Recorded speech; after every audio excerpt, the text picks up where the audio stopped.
So, good morning, or should I say, good evening to the other side of the world. Yes, it's me, the Lock Robster, the M and Love of LA, bringing you my latest vlog. However, this is a special vlog. As the title says, it is to explain myself. Yes, I'm sure as of my followers and as those who watch my videos, you know what I'm talking about. It is regarding my letting you guys know the truth about Quincy's dismissal from MNL 48. Yes. And if you're also watchers of 48 Talk, yes, I got mentioned there, as well as Quincy, because I really wanted them to know what was going on. Yeah. So, regarding, they also mentioned that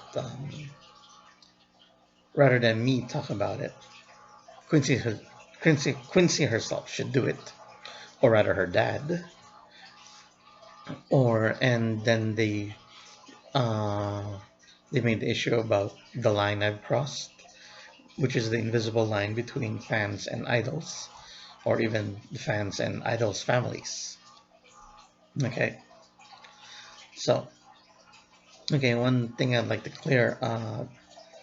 One of the 48 Talk guys mentioned Derek. Yeah, he misspoke in which he said that I wanted to invite myself on the podcast. Yeah. No, I was actually invited, and that was because through a comment I made because I wanted to talk about Quincy, and through several comments, and he seemed interested in what I had to say, and he invited me on the podcast. However, they decided not to, since I'm a third party.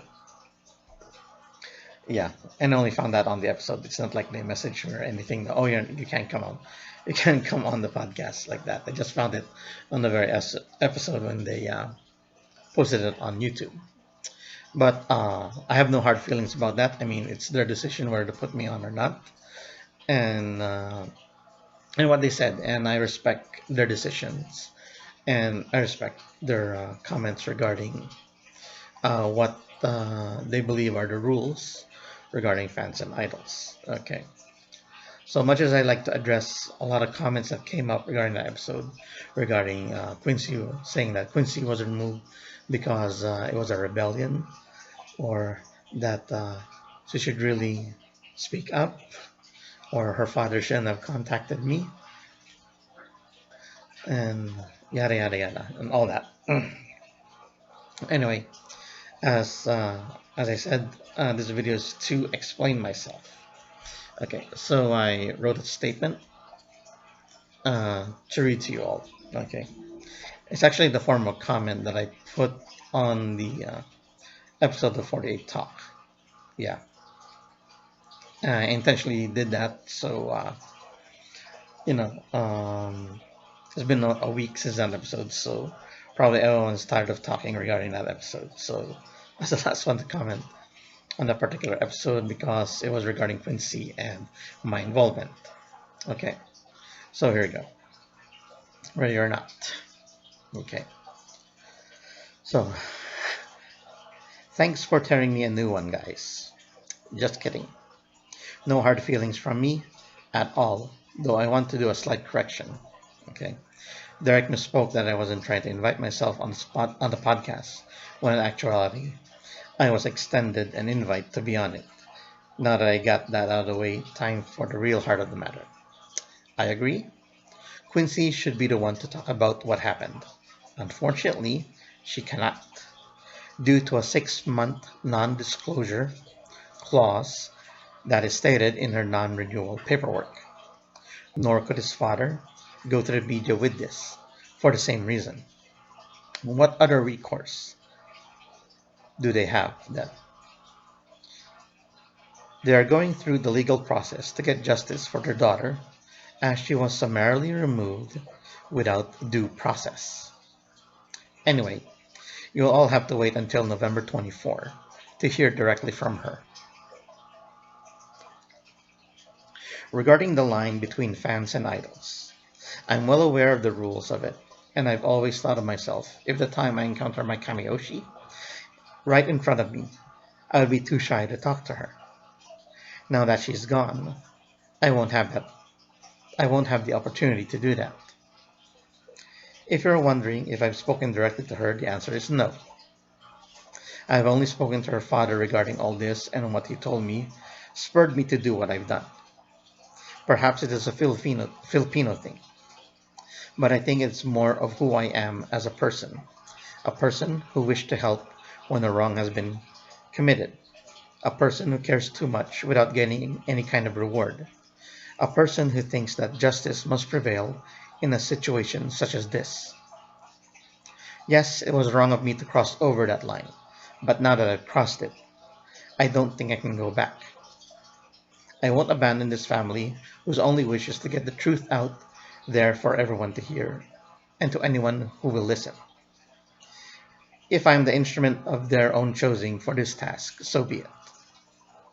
Hate me for it, bash me for it, or call me biased because she's my Kamioshi. I won't hold it against anyone for doing so. What really matters is what I believe in, and I believe what I'm doing is the right thing to do. Dot. Period. Okay.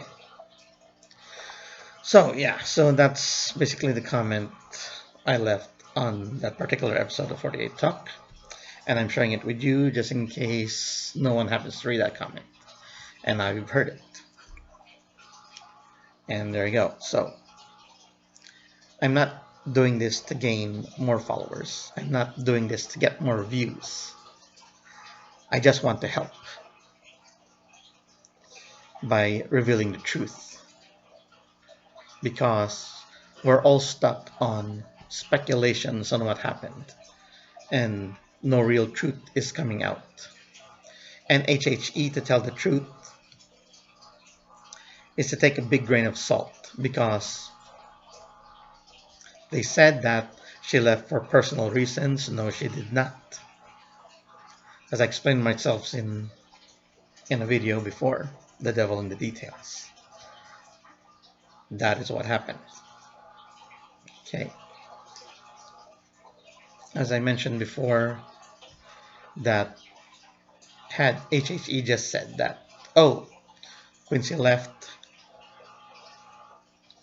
due to her committing these violations, and now she's fired from MNL 48, you wouldn't be hearing from me. Because if she did commit those violations, it is her fault that now she's out. But then to release a statement that seems to be contradictory to that raises eyebrows.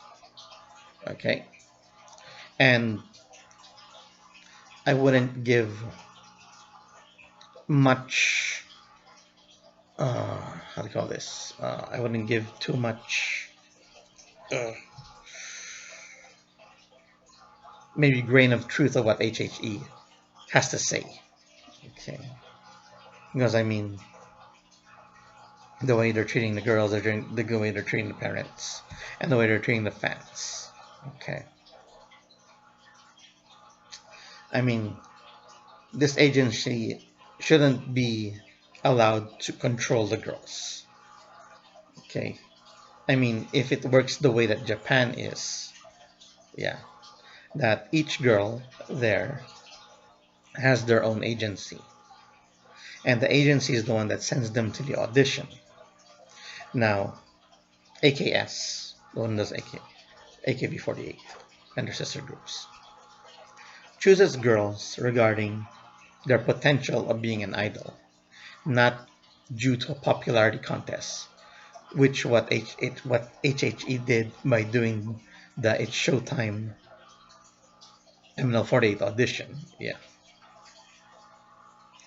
So yeah, if the girls did have their own agency, the agency negotiates the contract for them, and then the girls have a chance to like promote themselves with the help of their own agency by getting into endorsements and commercials and starring, maybe guest starring on certain shows. Yes.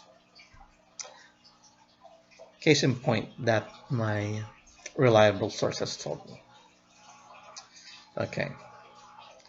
So Quincy, along with a couple of members, were asked to were asked by this cell phone company. Okay, maybe it's a little cell phone company, but the cell phone company liked these three girls to promote their product. Okay, so they approached HHE to know, hey, we'd like to have these three girls to promote our product, our phone. However, one of the road managers, who shall remain nameless, wanted one of the other members in MNL 48, probably one of his favorites. Basically, he's pushing his favorite onto this company so that she would be the endorser of their product. However, the company didn't want her, they wanted the three girls.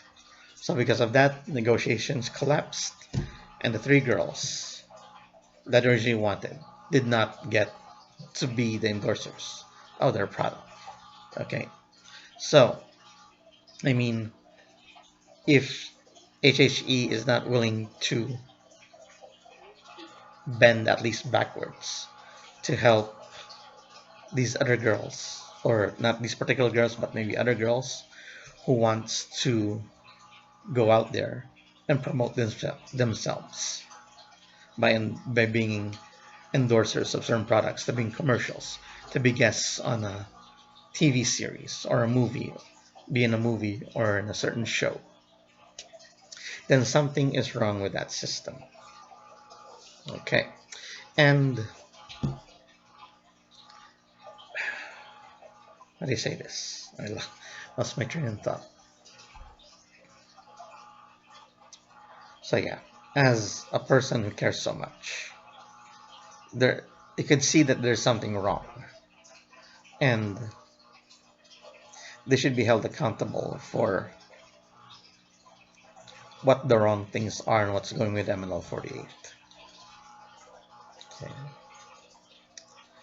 And I believe I also mentioned this to the 48 Talk guys, at least in the comments, that if my actions destroys MNL 48, if I, if me bringing down, well, that's a big word to do. If my actions uh, brings down HHE and in the process destroys MNL 48, I'm gonna have to live with it. Yes, I'm gonna have to live with it. I have to live with knowing that, and probably have to live with the hate from the MN Loves and its members for the rest of my life. But all in all, I know this is the right thing to do. And also, I will not let this issue die. Yes.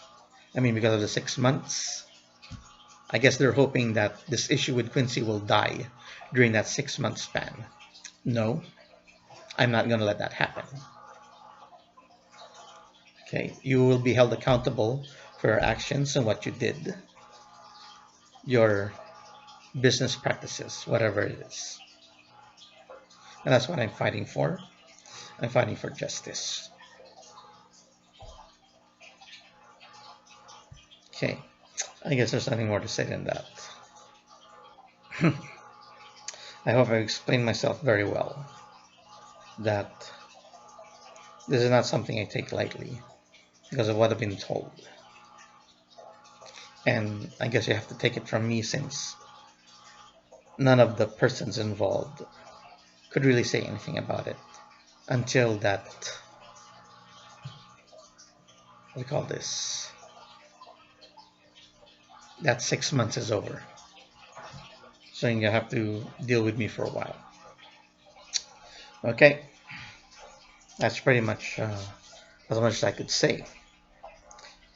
So, thank you for listening. Thank you for watching. God bless.